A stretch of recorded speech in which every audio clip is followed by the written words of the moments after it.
Chapter 16. When Rama left Samil after thanking her, Samil hurried into the village. The damage there wasn't nearly as bad as she thought it would be. The Draconians were fierce, but these humans, kind as they were to Samil, appeared to be staunch fighters when their homes were threatened. There was damage to the outer walls where some of the Draconians had exploded, but they never breached the village proper, past the first few cottages outside the walls. A sigh escaped Samil's nostrils, then she blinked, surprised. Why should she feel relief? Humans were nothing to her, after all. Samil! The dragon turned to see Malat striding toward her. They're gone. We have either killed or chased away all of them.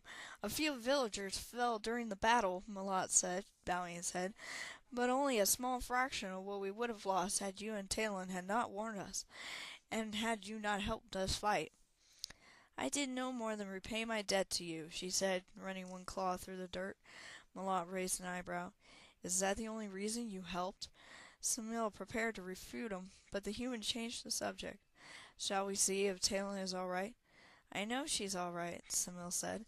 Ah, of course. Well, walk with me so I may see for myself.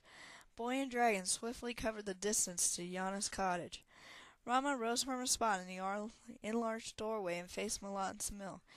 Yana told us of a pool that may give knowledge of a pendant. Talon wishes to go there. Malat whirled to his mother. You told him of the pool? Why, that's a secret. It's to be kept secret from those who would use it for harm, Yana said calmly.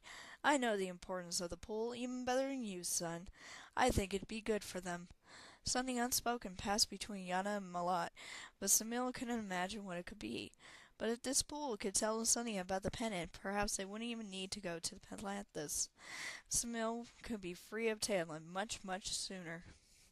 Take us there now, Samil said, her tail quivering in excitement. No, not now, Yana said, going over to Talon. Not until this girl here has a good night's rest. She examined Talon's wounds and nodded. Tomorrow she can go. That night, after a good sweeping, the humans slept in Yana's cottage. Samil stayed by herself outside. She listened to them talking and laughing. Samil had never heard Talon laugh before. The sound made her feel even lonelier. Samil stared at the sky, mainly at the platinum dragon constellation. Could he see her? She missed other dragons terribly. As soon as she was free from Talon, she would return home. Finding those humans her mother had protected no longer seemed important. Samil flopped over on her side. A rock must have poked her because she heard Talon yelp. Samil ignored her and wrapped up in her own thoughts. Did her parents know what became of the eggs? That they were probably subjected to such a horrible fate? Was that why they fought the evil dragons alongside humans? Perhaps Samil thought as she drifted to sleep. They fought to keep more eggs from being stolen. The next morning, the four humans met Samil outside the cottage. Talon appeared much improved, and Samil could tell from the lessened pain that Yana knew her craft well. Samil knelt before Talon. Here, she said, offering her back to Talon. The girl looked at her, then shook her head. I don't need your help. Please, Samil said quietly. Talon flinched as though the dragon had shouted at her. Talon, for Paneline's sake, let Samil carry you, Elart said. There's no need to be proud here. Fine, Talon said, inclined atop Samil. Malat led him to a large barn in the center of town.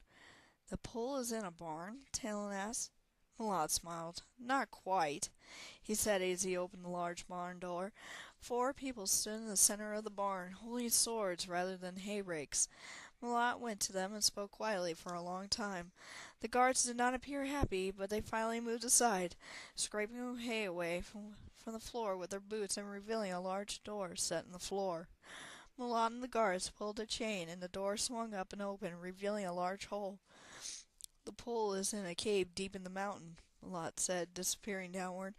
A steep but walkable grade descended into darkness. This is the easiest way to get there, and the reason the Draconians tried to invade. Samil looked at the others. They all shrugged, and Elrin and Rama trailed Malat down into the hole. Talon slid off Samil's back and followed them. Samil poked her head down, relieved to see that the passage was large enough to accommodate a dragon much bigger than her once she squeezed through the hole. Keep close to me, Malott said as the cave floor leveled out. He pulled torches from a stack piled in the light from the barn above, lit them, and handed one torch to everyone. When he came to Samil, he looked at the torch in the dragon's clawed hands, bemused. My eyesight is 100-fold better than yours, human, Samil said. I need no torch. Malott nodded and put the last torch back. Stay close to me, he cautioned. It might seem straightforward at first, but it's very easy to get lost in here. Samil sniffed. The day I get lost in the cave is the day I should curl into a ball and turn to stone. Everyone chuckled, including Malott. Still, stay close. We try to keep the caves free of any predators, but we still don't know if all the ins and outs of this place. Despite her words, Samil didn't find the caves strange, very unlike home. There was very little humidity and no sound of water save some occasional dripping stalactites. At first, Samil was able to keep her bearings and could have, if needed, found her way out quickly. The deeper they traveled into the mountain, however, the more twists and turns the main path took, and soon Samil was completely confused. There seemed to be no pattern, but Malott strode through the tunnels as though it were the main path through Mountain Home. How do you know these tunnels so well? Rama asked. I'd never be able to find my way back. All of us who guard the caves must know it. We're even tested while blindfolded. Just for this pool? Elred asked. Malott did not answer, but looked up suddenly. Something skittered across the ceiling and vanished into the shadows. What was that? Talon whispered, drawing closer to Samil. I'm not sure, Malott said. He drew his sword. Elred followed his example. Be ready, Malott said. He handed daggers to Rama and Talon. Something has found its way in. Draconians? Samil asked. Malott shook his head. I don't think so. I couldn't see what it was, but I thought we drove them all off, whatever it is. It came from the far side of the mountain, or above or below. They had only taken a few more steps when 3 creatures dropped to the floor, one after another. Draconians! This must be a different type. The creatures were much smaller than even Talon and Rama, and had a thin reptilian appearance. They lacked the sophisticated armor the other Draconians had, wearing scraps of leather armor, and carrying crude spears and short swords instead. Try to get the small dragon. I hear they're good eating, one said in Draconic. Samil had trouble understanding them, as their Draconic sounded more like barking than speaking. Then she comprehended the meaning of the words. Eating? A heavy weight landed on Samil's back. A 4th creature clung to her neck and began beating her about the head. She reared on her hind legs and it fell to the floor. It leaped to its feet and turned to face Samil, raising a spear. Kobolds! Elred exclaimed, running toward one with a sword raised. Kobolds?